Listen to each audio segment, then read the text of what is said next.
When I first met his mother, she was just 19. Couldn't say for certain who the father was, but I've known him since he was a brother, and I'm gonna raise him up.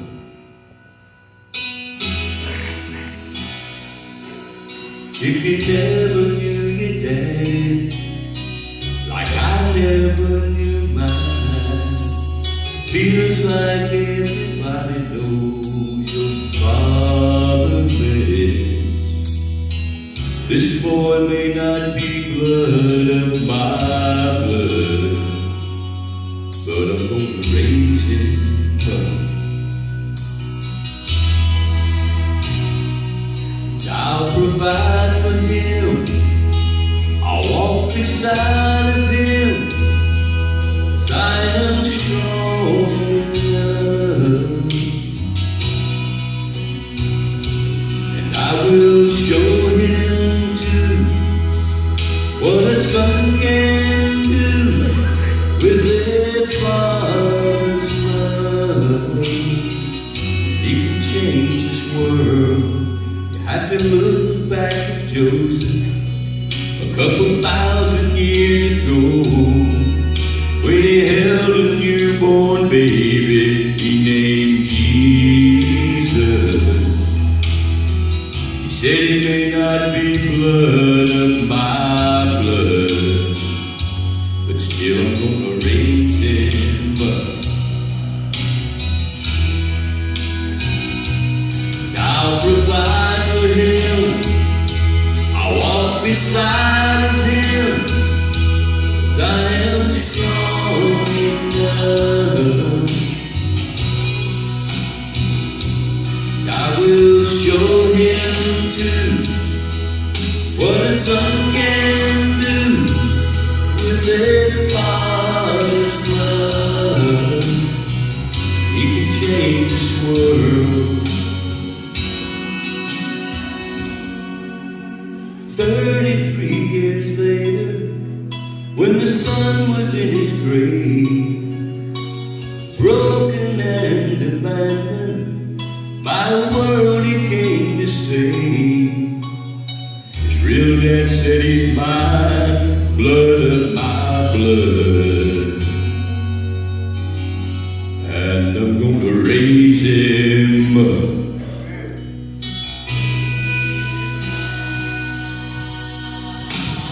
I'll provide for him, I'll walk beside of him, I am strong enough. I will show him too what a son can do with their father's love.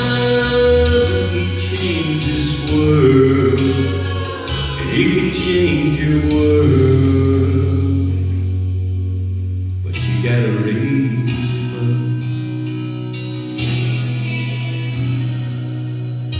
Just raise him up.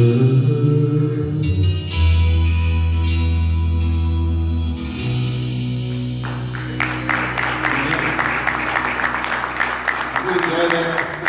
I appreciate Ken very much. I've known Ken for a few years.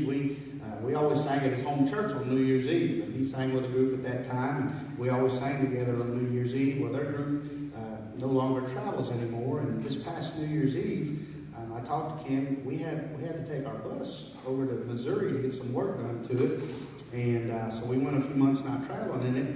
And I said, Ken, I got to go to Missouri right after New Year's and pick up the bus. And Ken's got a lot of experience driving trucks and buses, and I said, would you like to come with me and help me drive it back home? And he said, sure. So Pam's husband, Gary, has relatives over in Kansas. So Pam and Gary dropped us off in Missouri at the bus, and they went on to Kansas. And here, we thought everything was fixed, everything was ready to go. It'd been in the shop for over a month. And so we get in it, we start heading back home. We get right into Arkansas, and we have our first issue.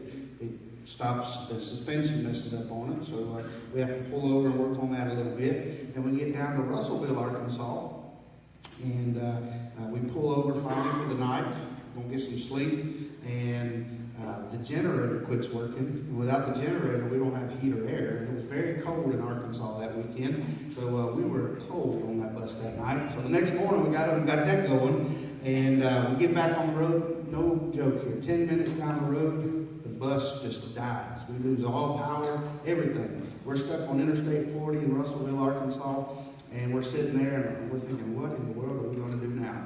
And so we called. There was 3 different wreckers that had to come to finally be able to tow us to the nearest truck repair place. But in the meantime, we were sitting there all day and all evening. And my sister, God love her, she was putting out messages. Now he loves me. Yeah, she was putting out messages all over Facebook. If anybody knows anybody near Russellville, Arkansas, will you please go help my brother and kid? They're stranded. We didn't have the bus stocked with groceries, so we was out there all day. It was cold. It was we didn't have any food or anything. And finally, a friend of ours that travels and sings had an uncle that happened to live in that town. And he gave him my phone number, and that guy called me and said, well, how many of you are on that bus? And I said, well, there's 2 adult men that are on that bus, me and a friend of mine. And he said, okay, well, I'll go get you some dinner, and I'll bring it to you. I said, brother, we would certainly appreciate it. We've been out here all day. We haven't ate. And so right as the last wrecker gets there and hooks us up, it's about 10 o'clock that night or so, here comes a guy walking up beside the bus, and he said, are you Jason? And I said, yes, sir, I am. He said, well, here's your dinner. God bless you. Boy, I was so thankful. He gave us a sack. And I said, boy, that was so nice of him. And we go in, and I open it up in our little kitchen area.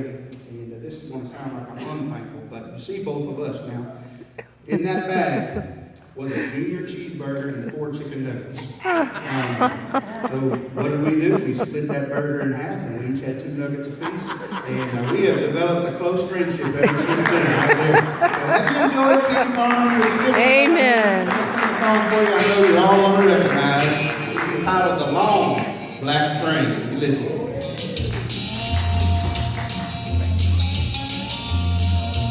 There's a long black train coming down the line, beating off the souls that are lost and crying. Rails of sin, only evil remains. Watch out, brother, for that long black train.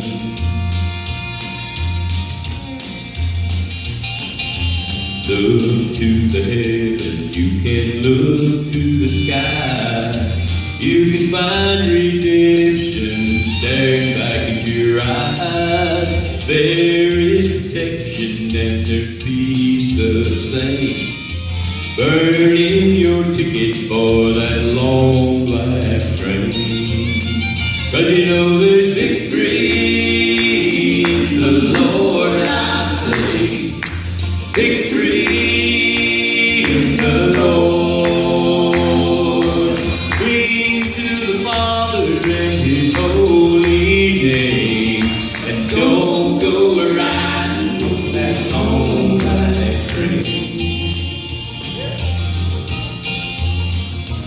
There's an engineer on that long black train, making you wonder if the ride is worth the pain.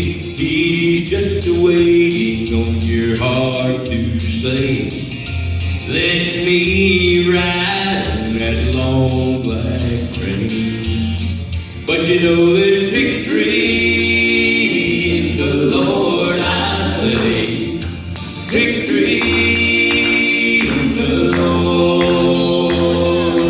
Bring to the Father and His holy name.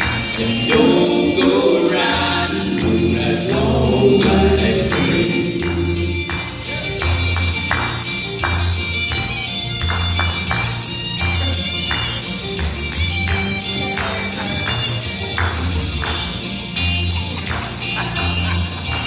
Chicken nuggets.